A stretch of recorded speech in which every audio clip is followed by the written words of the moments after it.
얼마 전 한 프랑스 가정으로부터 점심 식사 초대를 받았습니다. 프랑스 가정이라고 하니까 제 마음속에 기대 반, 걱정 반이었습니다. 기대를 한 이유는 그 프랑스의 사내 진미가 나오지는 않을까 하는 기대였고, 걱정을 한 이유는 혹시 달팽이 같은 걸 구워내지 않는가, 그런 걱정이 들었습니다. 그런데 예상과는 달리 식탁이 굉장히 가벼웠습니다.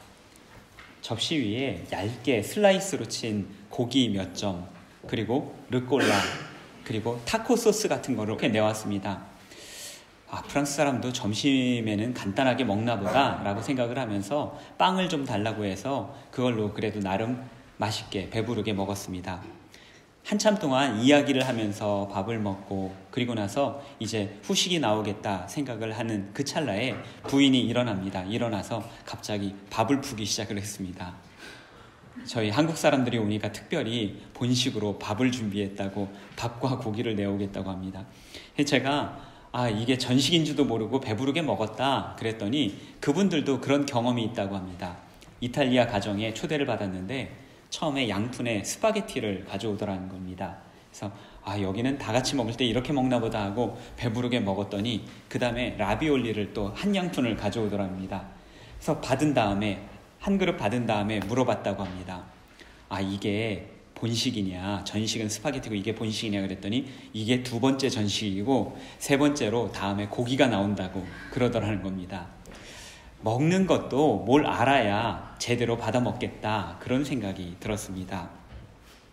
해외에 살다 보면 먹는 것 하나도 배울 것이 많습니다. 식당에 가도 뭘 주문해 먹으려고 해도 뭘 어떻게 주문해야 될지 배우지 않고서는 사실 제대로 시켜 먹기가 어렵기 때문입니다. 그래서 이곳에 오셔서 식당의 메뉴 하나도 배움의 영역으로 생각하시고 독파를 해오신 교우님들도 적지 않다 생각이 듭니다. 세계 어느 나라 어느 민족을 보더라도 한국 사람들만큼 어디 가서나 열심히 배우려고 하고 새로운 것들을 습득하려고 하는 그런 민족이 많지 않습니다. 이 배움에 대한 열정이 한국 사람들만큼 그렇게 뛰어난 사람들이 많지 않아요. 이 열정이라는 말은 참 좋은 말인데, 그런데 도를 넘어서는 열정이 있는데 이것은 열정이라고 하지 않고 보통은 극성이라고 이야기를 합니다. 그래서 한국은 배움의 열정이 너무나도 높은 나머지 열정이 아니라 그것을 넘어서 극성이 될 때가 많이 있습니다. 한국 사교육, 보통 표현할 때 사교육 열정 이런 말 안 쓰죠. 사교육 극성이라고 표현을 합니다. 남들과 똑같이 배우는 공교육으로는 만족하지 못하겠다. 그래서 돈을 더 내고라도 뭔가 다른 것을 배워야 되겠다라고 하는 것입니다. 그래서인지 지난해 한국 사람들이 사교육비로 지출한 비용이 총 19조. 이게 얼마나 되는 돈이냐? 사실은 조 단위는 저희가 알 수 있는 금액이 아니니까 저희가 2월에 모잠비크와 스와질랜드라고 하는 두 나라를 방문을 하는데요. 이 두 나라의 국민 총 생산을 합친 것만큼 그만큼 되는 금액이 19조입니다.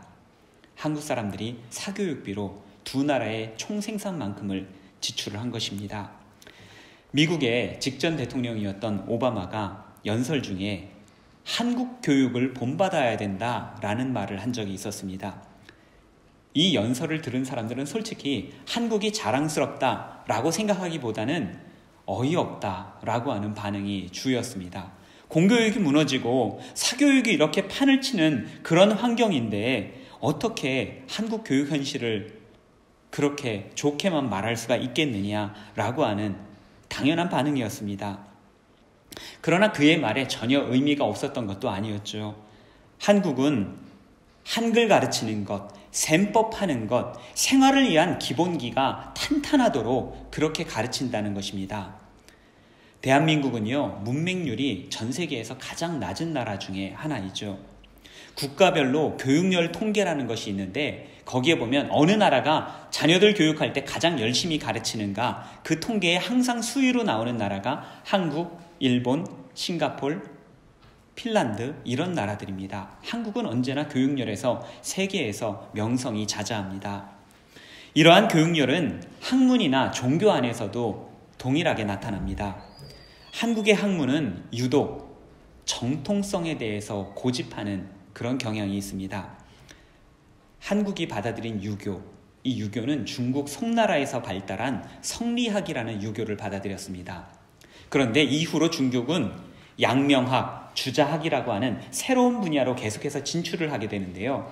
그런데 한국은 오늘날까지도 여전히 성리학이 유학의 주류를 이루고 있습니다. 한번 받아들인 것은 그 정통성에서 결코 떠나지 않으려는 것이 한국인들의 습성이라는 것입니다. 그런 까닭에 단재 신채호는 조선상고사에서 다음과 같이 지적을 한 적이 있습니다.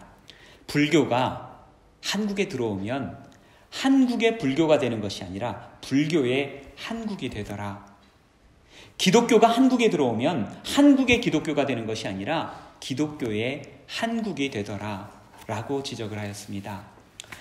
물론 그는 부정적으로 이것을 언급하였던 것이지만 실제로 여기에는 긍정적인 면이 있습니다.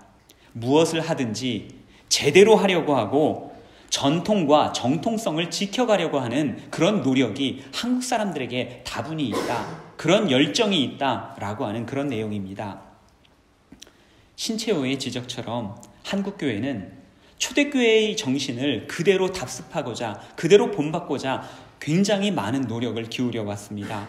초대교회의 열정, 초대교회의 모임, 초대교회의 기도하는 습관들, 초대교회의 선교적 열정들, 많은 부분에서 한국교회는 짧은 역사에도 불구하고 세계교회사에 큰 획을 긋고 있습니다. 이 모든 성과는 물론 하나님의 크신 은혜였던 것입니다. 또한 거기에 우리 한국교인들이 신앙을 온전히 배우고자 하는 마음, 제대로 배우고자 하는 마음, 배움의 열정, 실천의 열정이 있었기 때문에 이러한 일들이 가능했던 것입니다. 한국교회의 주일학교나 한국교회의 성경 공부 시간들을 보게 되면 기독교 역사에 있어서 이렇게 열정적으로 말씀을 배워가는 것은 유래를 찾아보기 힘들 정도입니다. 이 모두가 한국교회의 자산이자 세계 기독교의 아주 소중한 자산이라고 할 수 있습니다. 바른 가르침과 정통성에 매진하려고 하는 한국 기독교 정신을 표현하는 단어가 2절 중간에 나옵니다. 충성이라고 하는 덕목입니다. 이 충성을 이해하기 위해서는 바울과 디모데가 어떠한 관계였을까 우리가 먼저 생각해 볼 필요가 있습니다. 디모데후서는 바울이 기록한 13권의 서신서 중에서 가장 마지막에 기록한 서신으로 알려져 있습니다. 바울은 평생 독신으로 살았죠. 그래서 누군가가 바울의 은사를 달라 하면 다른 사람들이 놀립니다. 독신의 은사 원하는 거냐? 라고 놀리곤 합니다. 결혼을 하지 않아서 가족이 없었던 바울은 언제나 자기가 신앙을 전수하고 또 그에 따라서 믿음을 가지고 신앙의 길을 뒤따르던 사람들을 아들이라고 부르는 경향이 있습니다. 그래서 오늘 본문에 나오는 디모데뿐만 아니라 디도라든가 오네시모라든가 그들에게도 바울은 자꾸만 아들 삼고 싶었는지 아들아 아들아 이렇게 부르는 것을 성경에서 찾아볼 수가 있습니다. 1절 말씀입니다. 내 아들아 그러므로 너는 그리스도 예수 안에 있는 은혜 가운데서 강하고. 죽음을 목전에 두고 있었던 바울은 아들과 같이 생각했었던 디모데의 목회를 돕기 위해서 서신을 보내는데 이것이 그의 마지막 편지가 되었습니다. 그래서 후대의 기독교인들은 이 디모데후서를 바울의 유언장이다, 바울의 백조의 노래다, 백조가 죽기 전에 마지막으로 아름다운 노래를 부르고 죽는다고 하는 그런 이야기가 있습니다. 그래서 이 책은 바울의 백조의 노래다, 그렇게 부르기도 합니다. 충성이라고 하는 말은 바울 서신 13권 중에서 총 6번밖에 사용이 되지 않습니다. 그런데 그 중에서 3번, 절반이 디모데에게 보내는 편지에게서 발견됩니다. 그가 사용하는 이 충성이라는 단어는 아버지와 아들과 같은 끊을 수 없는 관계, 절대적으로 신뢰하는 관계에서 사용하는 단어다라고 하는 것을 엿볼 수 있는 대목입니다. 헬라어로 충성은, 오늘 본문에 나오는 이 충성은 피스토스라고 합니다. 많이 들어보신 단어이죠. 이 피스토스는 우리말로 번역이 될 때 신실하다, 믿음직하다, 미쁘다라는 말로 번역이 됩니다. 하나님을 향한 우리의 피스토스는 충성이라고 번역을 하고요. 우리를 향한 하나님 아버지의 피스토스는 미쁘심 혹은 신실하심이라고 번역이 되는 것입니다. 똑같이 피스토스라는 말을 사용하지만 우리가 하나님께 대한 것은 충성, 하나님께서 우리에게 대한 것은 신실하심, 우리말로 그렇게 사용되는 단어입니다. 초등학교 시절에 어느 부흥회에 갔는데 사실 제가 어려서부터 신앙생활을 했기 때문에 부흥회는 제가 정말로 평생 몇백 번을 참가를 해본 것 같습니다. 그런데 안타깝게도 그 중에서 제 기억에 남는 가르침이 딱 하나밖에 없는데 오늘 그거를 여러분들하고 한번 좀 나눠보려고 합니다. 그 강사 목사님이 칠판에다가 충성이 무엇인지 써놓고 가르쳐 주시는 겁니다. 충성을 한자로 써놨는데 이 충성을 보게 되면 충자는 온 마음 충자, 참마음 충자입니다. 그리고 그 성자는 공경할 성자입니다. 그래서 충성이라는 말은 참마음으로 공경하는 것, 이것이 충성이라는 단어인데 이 한자를 더 분해를 해보면 더욱더 재미있습니다. 이 참마음 충자라고 하는 것은 마음심에다가 가운데 중자가 들어 있습니다. 그래서 이 충자라는 것은, 참마음이라는 것은 마음의 중심이라는 뜻입니다. 성자는 말씀 언변에 이룰 성을 사용합니다. 말씀을 이루는 것이 공경하는 것이다 라고 하는 의미죠. 이것을 모두 합쳐놓으면 충성이라고 하는 말은 마음의 중심에 하나님의 말씀을 이루는 것, 이것이 바로 충성이다 라고 하는 것입니다. 제가 들어본 충성에 대한 가장 좋은 설명이 아니었는가 싶습니다. 오늘 이 자리에 계시는 사랑하는 교우 여러분, 여러분은 하나님 앞에 충성된 사람들이십니까? 하나님은 우리에게 미쁘신 분이다 라고 성경은 우리에게 지속적으로 말하고 있습니다. 그러면서 우리에게도 하나님께 대해서 피스토스, 충성된 사람이 되라고 성경은 우리에게 말씀하고 있습니다. 여러분들은 하나님께 충성을 하고 있는 사람들입니까? 혹은 사람에게 충성을 하고 있는 사람들입니까? 여러분들은 과연 여러분들 마음의 중심에 하나님의 말씀을 이루기 위해서 노력하고 계십니까? 평생을 하나님께 바쳤던 테레사 수녀, 이런 말을 남겼습니다. 예수님은 당신을 성공하라고 부르신 것이 아니라 충성하라고 부르신다. 테레사 수녀의 사역이 무엇인지 잘 아실 것입니다. 죽어가는 사람들, 그분들이 하나님께로 돌아갈 때까지 그 생명들을 돌봐주고 섬겨주는 사역이었습니다. 호스피스 사역이라고 하죠. 바꾸어 말하면 테레사 수녀가 돌봐줬던 사람들은 다 얼마 지나지 않아서 돌아가셨다는 것입니다. 누군가가 이 테레사 수녀님 정말 헌신적으로 섬기는 분이세요, 너무 천사 같은 분이세요 라고 말해줄 수 있는 분이 아무도 없었다는 것입니다. 알려질 수도 없는 사역이었고 사람들에게 드러날 수도 없는 사역을 한 것입니다. 그러나 그녀가 자신에 대한 하나님의 부르심에 충성을 다했을 때 하나님께서는 그녀를 들어 세계적으로 높게 사용하셨던 것입니다. 역대하 16장 9절에 다음과 같은 말씀이 있습니다. 여호와의 눈은 온 땅을 두루 감찰하사 전심으로 자기에게 향하는 자들을 위하여 능력을 베푸시나니, 우리가 전심으로 하나님을 찾을 때 하나님께서는 우리를 위해서 반드시 능력을 베푸신다라고 하는 약속의 말씀입니다. 오늘 바울은 우리들에게 충성된 사람이 되라고 말씀하고 있습니다. 그 중요한 이유 중에 하나가 충성된 사람들에게는 부탁할 것이 있기 때문입니다. 본문 2절 말씀은 2000년 기독교 역사, 이 기독교 전통을 이어오는데 아주 중요하고도 핵심이 되어온 말씀입니다. 또 내가 많은 증인 앞에서 내게 들은 바를 충성된 사람들에게 부탁하라. 그들이 또 다른 사람들을 가르칠 수 있으리라. 이 한 절의 말씀에서 신앙이 4대까지 이어지는 것을 볼 수가 있습니다. 디모데는 바울로부터 복음의 말씀을 들었습니다. 바울이 오늘 디모데에게 권면하죠. 나에게 들은 것을 충성된 사람들에게 가르쳐라. 그러면 그 사람도 역시 또 다른 사람들에게 가르칠 것이다. 바울에게서 디모데에게로, 디모데에서부터 충성된 사람에게로, 충성된 사람에게서부터 또 다른 사람들에게로 복음이 이렇게 계속해서 이어져 나가야 된다라고 하는 그런 가르침입니다. 여기서 부탁하다라고 하는 말은 여러분들이 여러 가지 번역의 성경을 혹시라도 보시게 되면 알게 되시겠지만 이 부탁하다라는 말은 성경마다 다 다르게 번역이 되어 있습니다. 제가 최소한 4권, 5권의 성경을 찾아봤는데 성경마다 번역을 할 때 이것을 전하라, 부탁하라, 가르치라, 증언하라 하나같이 다른 말로 번역을 한 겁니다. 그런데 이 원래 헬라어 단어는 파라티테미라고 합니다. 이 말은 넘겨주다, 건네주다 라고 하는 뜻을 가지고 있습니다.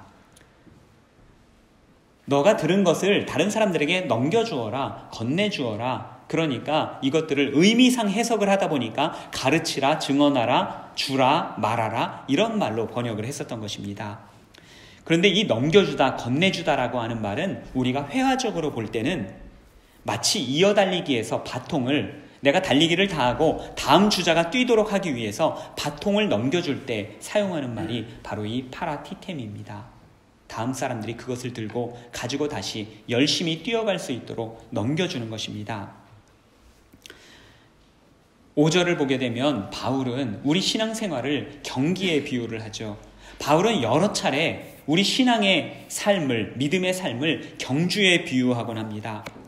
우리의 신앙생활은 믿음의 경주를 하는 삶이고 선함의 경주를 하는 삶입니다. 이 경주는 등수가 중요하지 않습니다. 이 경주에서 중요한 것은 딱 2가지가 있습니다. 첫째로 완주를 하는 것. 끝까지 흔들리지 말고 포기하지 말고 끝까지 달려가는 것.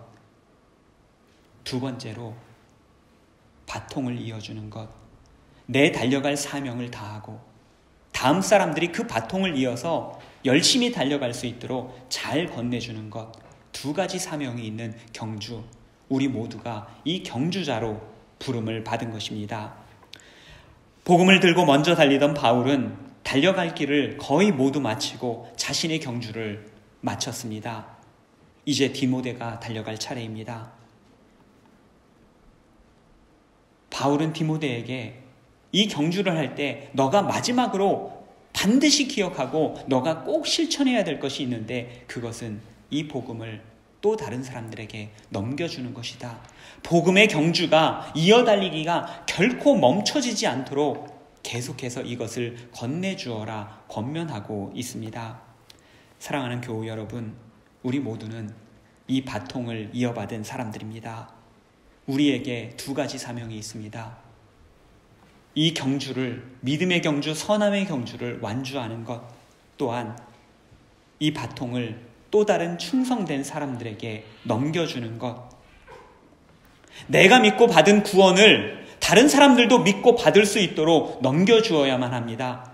내가 함께 은혜를 받고 함께 누리는 이 믿음의 공동체, 계속해서 이 믿음의 공동체가 이어지도록 다음 사람들, 이 공동체 안에 채워넣고 함께하도록 섬겨야만 합니다.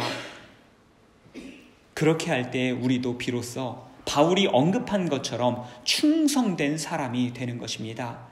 우리의 직분도 그렇고 우리가 섬기던 사명도 그렇고 내 것만 하고 내 것만 완수하고 거기에서 멈춰버린다면 그 사역은 그냥 거기에서 끝날 뿐입니다. 그러나 이 바통을 넘겨줄 때 비로소 우리의 사역이 마무리가 될 수 있습니다. 그 사역이 다시금 불붙을 수가 있기 때문입니다. 본문 1절을 보게 되면 바울이 이런 이야기를 하죠. 은혜 가운데서 강하라.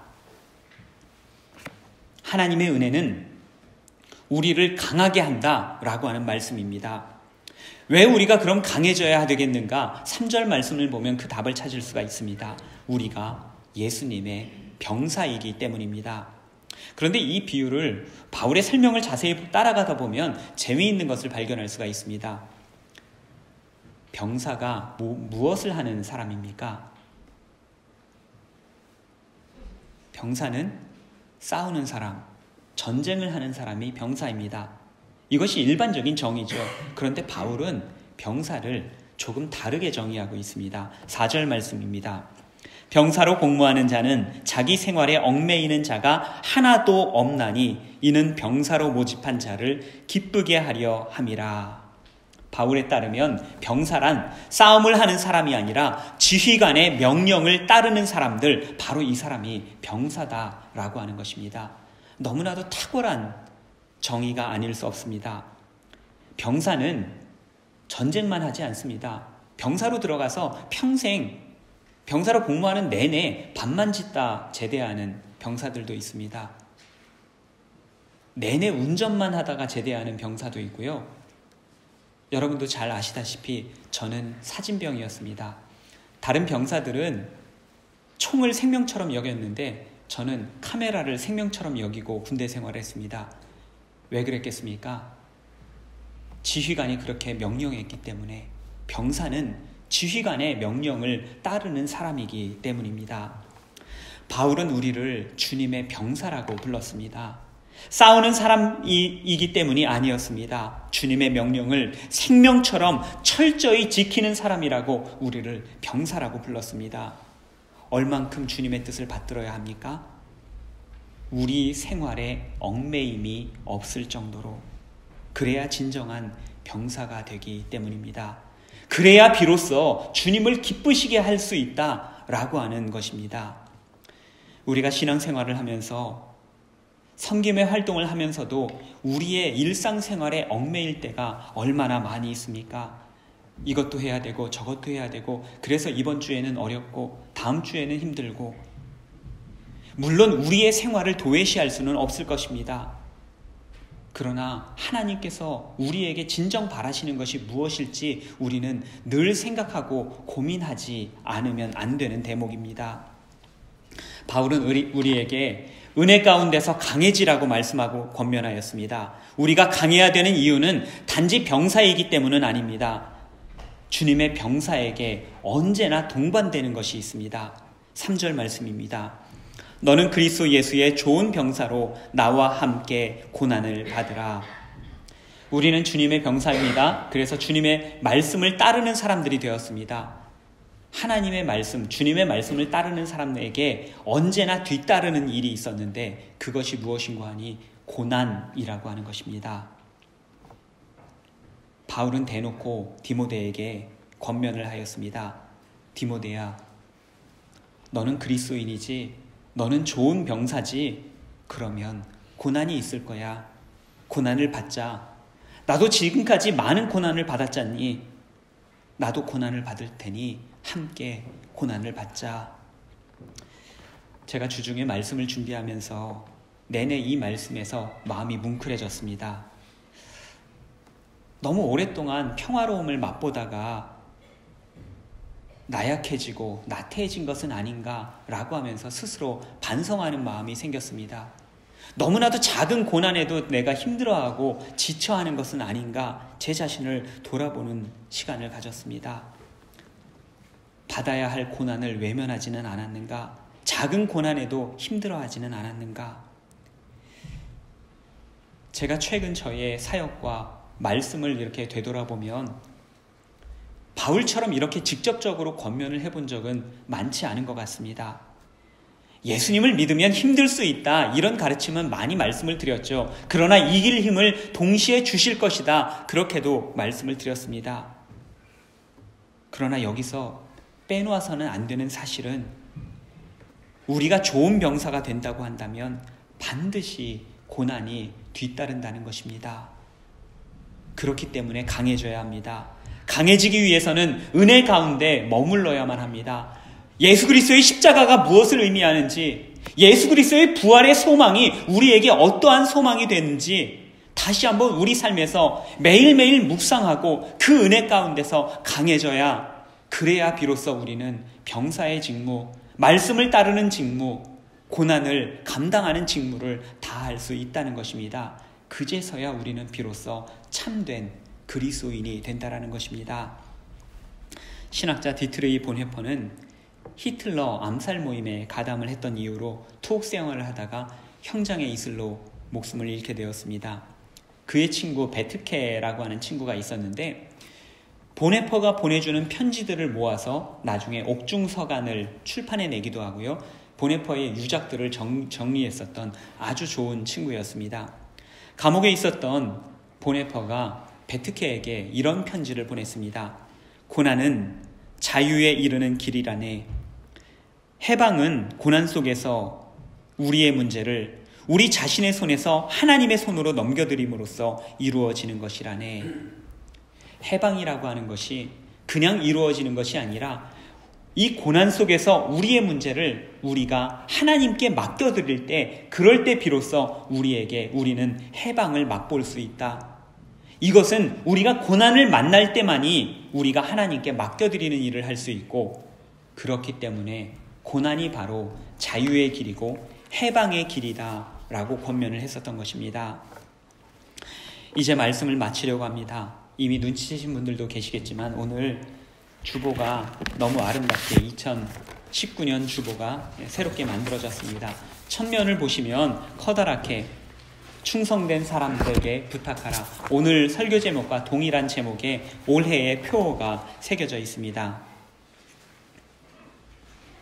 올해는 제가 스위스에서 6년차 사역을 하는 해입니다. 그래서 무엇보다도 올해의 표어를 정할 때 종말론적으로 표어를 정하는 것이 좋겠다라고 생각을 하면서 기도를 했습니다. 그러면서 받은 말씀이 바로 오늘 본문의 말씀이었습니다. 뒷면을 보시게 되면 사면 그 표 아래에 3가지 실천사항이 있습니다. 한번 함께 읽어보실까요? 하나님께서 주인 되시는 교회, 충성된 신앙을 전해주는 교육, 복음의 사역에 충성하는 선교. 복잡하게 있지만 제일 중요한 것은 맨 마지막 끝에 3단어입니다. 교회, 교육, 선교. 우리가 다 놓치더라도 이것만큼은 꼭 붙들고 가자라고 하는 것들을 중심으로 해서 올해 우리 교회를 이렇게 충성된 사람으로서 지켜나가고 만들어가자라고 하는 의미에서 이런 실천사항을 정했습니다.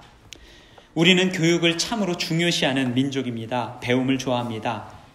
구약을 보다 보면 백성이라는 말이, 하나님의 백성이라고 하는 말이 참 많이 나오죠. 그런데 신약을 보면 이 백성이라는 말에서부터 다른 말들이 등장합니다. 시민이라고 하는 말이 등장합니다. 우리가 일반적으로는 국민, 시민 이런 말들을 다 혼용해서 사용하지만 이 국민이라는 말과 시민이라는 말은 정치사회학적으로 굉장히 다른 의미를 가지고 있습니다. 국민이라고 하는 것은, 이 국민이라고 하는 말은 19세기 민족주의 국가들이 생겨나면서부터 시작된 단어입니다. 그 이전에는 제국들이 있었는데 19세기가 되면서 민족주의 국가가 생겨나면서 민족 중심으로 단합할 필요가 있었습니다. 그러면서 국민이라고 하는 단어를 사용해서 국가의 뜻, 민족이 가는 방향으로 함께 걸어갈 사람들, 이런 의미에서 사용한 단어가 이 국민이라는 단어입니다. 그래서 국민은 그냥 저절로 되는 것입니다. 그 나라에서 태어나거나 자라면 저절로 그 나라 국민이 되는 것입니다. 이에 반해서 시민이라고 하는 말은요, 산업화 이후에 민주화가 되면서부터 사용되기 시작한 단어입니다. 개인의 차이와 개성들은 존중하면서도 공적인 가치를 지켜나가는 도덕적이고 민주적인 사람들, 이러한 사람들을 시민이라고 정의를 합니다. 시민과 국민의 차이는 교육에 달려 있습니다. 국민은 아무런 비판 없이 국가의 정책들에 그냥 따라간다라고 하면, 시민은 주체적으로 생각하고 판단하며 더 좋은 길들을 위해서 희생하고 헌신하는, 함께하는 사람들이기 때문입니다. 그래서 독일 같은 경우도 독일이 처음 민주주의를 실천하기 시작했었던 것이 바이마르 공화국이었는데 1918년 바이마르 공화국이 시작될 때 이 바이마르 공화국에서 사람들은 이것이 민주주의의 이상들을 실현할 것이라는 많은 기대를 했습니다. 그런데 그 기대가 어떻게 되었습니까? 나치당의 집권으로 모두가 몰락하게 되었습니다. 왜요? 사람들에게 시민의식이 없었고 단지 그때 모여있던 사람들은 국민이었기 때문입니다.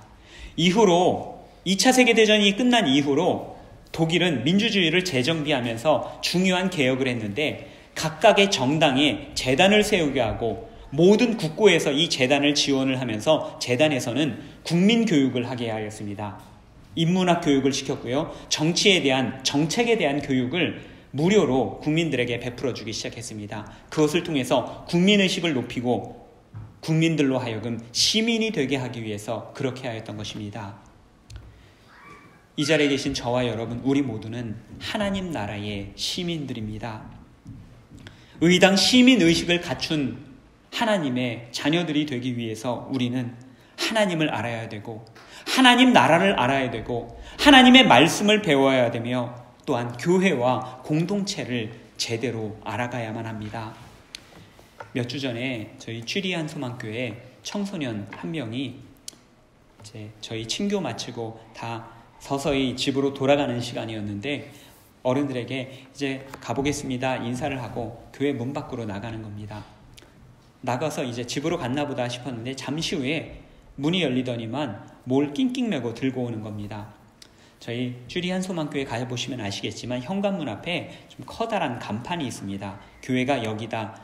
교회 간판이 없다 보니까 거의 세우는 간판이었는데, 이 청소년 아이가, 이제 갓 초등학교를 졸업한 아이가 그것들을 가지고 들어왔습니다. 이런 이야기는 부끄럽지만 저희 취리에서도 똑같이 이야기를 드렸기 때문에 말씀을 드릴게요.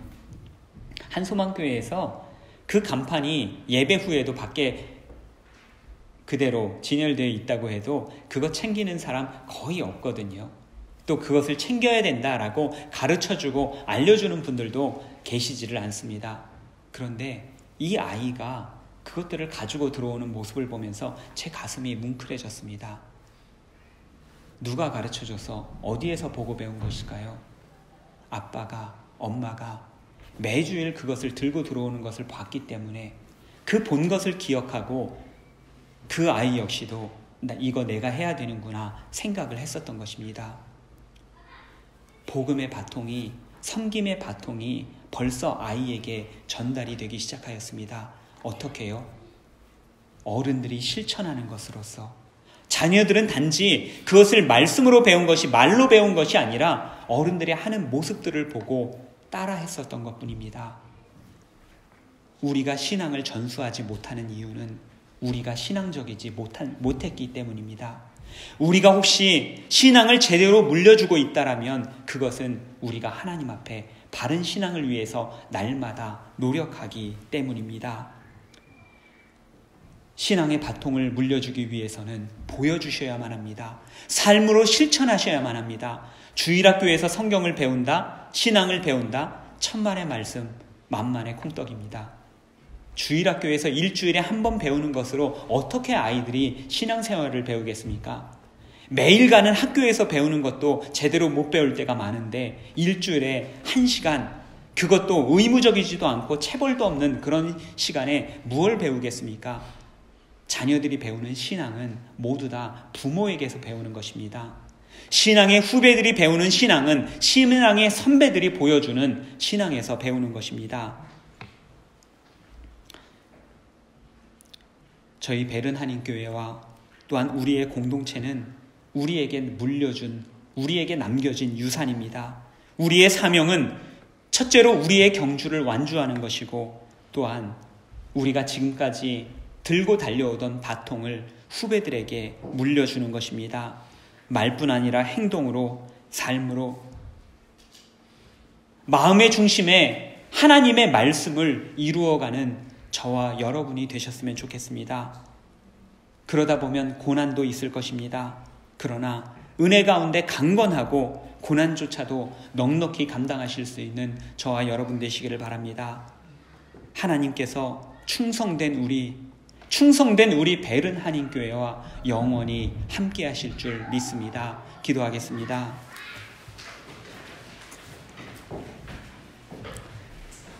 우리의 미쁘신 하나님, 신실하신 하나님 감사드립니다. 주신 은혜, 주신 말씀, 주신 공동체에 충성된 저희가 되게 하여 주시옵소서. 때로는 고난도 기쁘게 감당하고 하나님 나라와 주님의 몸된 공동체에 주체적으로 함께하는 저희가 되겠습니다. 성령 하나님, 저희를 감동하시고 저희를 가르치시고 저희로 실천하게 하시며, 또한 선배들이 하는 것을 제대로 보고 온전히 배울 수 있도록 주님 인도하여 주시옵소서. 그래서 하나님께서 기뻐하시는 뜻이 무엇인지, 하나님께서 원하시는 것이 무엇인지 삶으로 실천해내며 주님께서 보시기에도 충성된 사람들의 몫을 다하는 저희 베르나니 교회 모든 교우님들 되게 하여 주시옵소서. 예수님 이름으로 기도드립니다. 아멘.